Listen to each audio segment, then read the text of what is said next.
Hello friends, welcome to Shine Academy. तो दोस्तों, यहाँ पे हम पढ़ने वाले हैं नागरिक शास्त्र की पाठ्य योजना। यहाँ पे पाठ्य योजना संख्या हम सबसे पहले ऊपर लिखते हैं पाठ्य योजना संख्या। तो यहाँ पे हमारी पाठ्य योजना संख्या है 4। फिर उसके बाद से लिखते हैं विद्यालय का नाम। यहाँ पे हो गया आपका नाम बापू इंटर कॉलेज सलेमपुर देवरिया। छात्र अध्यापक या छात्र अध्यापिका का नाम यहाँ पे लिख लेते हैं। और यहाँ पे लिखते हैं दिनांक, विषय नागरिक शास्त्र, कक्षा 8, वर्ग अ, कालांश और अवधि। अवधि किसी भी पाठ्य योजना की 40 मिनट की होती है। प्रकरण है भारतीय सेना। अब चलिए एक एक करके सामान्य उद्देश्यों को देख लेते हैं। मिनिमम 10 सामान्य उद्देश्य रखने होते हैं। पहला है लोकतांत्रिक नागरिक का विकास करना, ऐसे नागरिक जो लोकतांत्रिक हो। दूसरा, उचित नेतृत्व का विकास करना, ऐसे नागरिकों का विकास करना कि जो अपने देश का, अपने प्रांत का, अपने क्षेत्र का उचित नेतृत्व कर सके। तीसरा, राष्ट्रीय एवं अंतर्राष्ट्रीय दृष्टिकोण का विकास करना, उनको राष्ट्रीय एवं अंतर्राष्ट्रीय समझ हो। चौथा, देश की सामाजिक, राजनीतिक एवं आर्थिक समस्याओं की जानकारी प्रदान करना। छात्रों को सामाजिक, राजनीतिक, आर्थिक सभी समस्याओं की, देश की सभी समस्याओं से अवगत कराना चाहिए। पांचवा है विश्व में नागरिकता की भावना का विकास करना, यानी कि विश्व बंधुत्व की भावना का विकास करना।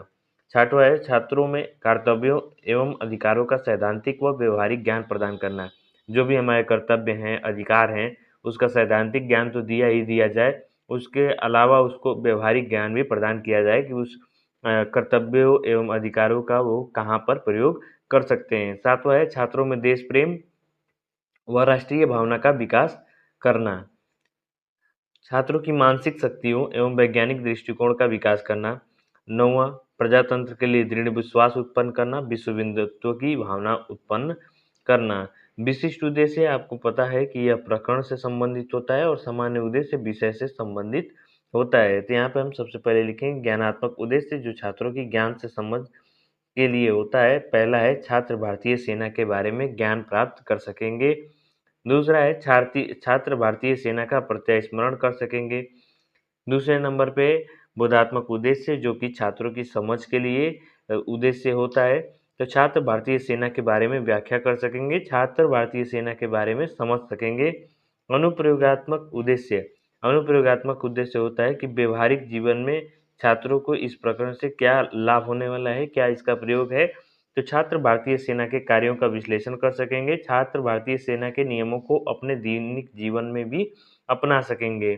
छात्र भारतीय सेना से अनुशासन को अपने अंदर अपने दैनिक जीवन में प्रयोग कर सकेंगे। ये सारी चीज़ें हम लिख सकते हैं। आवश्यक सहायक सामग्री में 2 तरह की सहायक सामग्री होगी। एक तो होगा आवश्यक सामग्री, जिसमें चाक, डस्टर और श्यामपट्ट आता है, और सहायक सामग्री जिसमें चार्ट पेपर, पॉइंटर, मानचित्र और ग्लोब, उसके अलावा मॉडल्स इत्यादि आते हैं। पूर्व ज्ञान, यानी कि छात्रों को पहले से क्या जानकारी है, तो छात्र भारतीय सेना के बारे में सामान्य जानकारी रखते हैं। पाठ प्रश्न आना, प्रश्न प्रकरण निकलवाने के लिए होता है, जिसमें 4 से 5 प्रश्न में प्रकरण निकलवाया जाता है। इसमें 3 कॉलम है, क्रम संख्या, छात्र अध्यापक या छात्र अध्यापिका कथन, छात्र या छात्रा कथन। तो पहला क्वेश्चन शुरू करते हैं। ताजमहल किस देश में है, तो भारत में।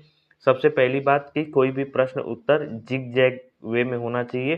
पहले प्रश्न का उत्तर दूसरे प्रश्न में आना चाहिए, दूसरे प्रश्न का उत्तर तीसरे प्रश्न में आना चाहिए। ऐसे ही प्रश्न बनाए जाते हैं। भारत के पड़ोसी देशों के नाम बताइए, तो पाकिस्तान, चीन, नेपाल, भूटान इत्यादि। इन देशों से लगे भारतीय सीमा पर हमारी सुरक्षा कौन करता है, तो भारतीय सेना। चौथे नंबर पे भारतीय सेना के बारे में आप क्या जानते हैं, तो यहाँ पे हमारा समस्यात्मक हो गया। उसके बाद से आप उद्देश्य कथन करते हुए प्रकरण को लिखते हैं कि छात्रों, आज हम लोग भारतीय सेना के बारे में विस्तृत अध्ययन करेंगे। फिर नीचे है आदर्श पाठ प्रस्तुतिकरण। इसमें 4 कॉलम होता है। क्रम संख्या / शिक्षण बिंदु, छात्र अध्यापक कथन या छात्र अध्यापिका कथन, छात्र या छात्रा कथन, श्यामपट्ट कार्य। यहाँ पे सबसे पहले ऊपर हम लिखते हैं विकासात्मक प्रश्न। पहला है भारतीय सीमा पर हमारी रक्षा कौन करता है, तो भारतीय सेना। भारतीय सेना के बारे में आप क्या जानते हैं, समस्यात्मक। पहला शिक्षण बिंदु आप लिखेंगे भारतीय सेना, और यहाँ पे आपकी स्पष्टीकरण शुरू होता है और यहीं से आपका व्याख्यान भी शुरू होता है। छात्र छात्रा वाले कॉलम में आप लिखते हैं छात्र या छात्रा कथन को ध्यानपूर्वक सुनते हैं, और यहाँ पे श्यामपट्ट कार्य में जो भी मेन टॉपिक होता है उसको हम श्यामपट्ट कार्य में लिखते चले जाते हैं। भारतीय सेना भूमि आधारित शाखा और भारतीय सशस्त्र बलों का सबसे बड़ा घटक है। भारत के राष्ट्रपति भारतीय सेना के सर्वोच्च कमांडर होते हैं, और भारतीय सेना के पेशेवर प्रमुख सेना अध्यक्ष सीडीएस हैं, यानी कि चीफ ऑफ डिफेंस स्टाफ। भारतीय सेना का प्राथमिक मिशन राष्ट्रीय सुरक्षा और राष्ट्रीय एकता सुनिश्चित करना, बाहरी आक्रमण और आंतरिक खतरों से देश की रक्षा करना और अपनी सीमाओं के भीतर शांति और सुरक्षा बनाए रखना है। यह प्राकृतिक आपदाओं और अन्य गड़बड़ी के दौरान मानवीय बचाव अभियान चलाता है और आंतरिक खतरों से निपटने के लिए सरकार द्वारा इसकी मांग भी की जा सकती है। भारतीय सेना ही सीमा पर भी हमारे देश की रक्षा करती है। भारतीय सेना के 3 प्रमुख अंग हैं, थल सेना, जल सेना और जल सेना या नौसेना और वायुसेना। बोधात्मक प्रश्न करते हैं अपने स्पष्टीकरण से कि छात्रों ने आपके स्पष्टीकरण से क्या समझा और क्या नहीं समझा। पहला है, भारतीय सेना के सर्वोच्च कमांडर कौन होते हैं? तो राष्ट्रपति, यानी कि जो भारत देश के राष्ट्रपति हैं वही सेना के सर्वोच्च कमांडर माने जाते हैं। भारतीय सेना के कितने अंग हैं? 3। तीसरा है, भारतीय सेना के तीनों अंगों के बारे में आप क्या जानते हैं? तो यहाँ पे हमारा समस्यात्मक हो गया। दूसरा शिक्षण बिंदु है, भारतीय सेना के 3 अंग। स्पष्टीकरण है, भारतीय सेना के 3 अंग हैं, थल सेना, जल सेना या नौसेना या और वायुसेना। थल सेना के बारे में सबसे पहले, भारतीय थल सेना का प्रधान सेनापति भारत के राष्ट्रपति होते हैं। भारतीय थल सेना का कमान भारतीय थल सेना अध्यक्ष के हाथों में होती है, जो कि 4 सितारा जनरल स्तर के अधिकारी होते हैं, यानी कि उनके पे 4 स्टार लगे होंगे और वो जनरल स्तर के अधिकारी होंगे। 5 सितारा रैंक के साथ फील्ड मार्शल की रैंक भारतीय सेना में श्रेष्ठतम सम्मान की औपचारिक स्थिति है, यानी कि जो फील्ड मार्शल की उपाधि लेंगे और उनके ऊपर जब 5 स्टार लगेगा तो सबसे ज़्यादा श्रेष्ठतम सम्मान होता है भारतीय सेना में। जल या नौसेना, भारत की समुद्री सीमाओं की रक्षा भारतीय नौसेना या जल सेना द्वारा किया जाता है।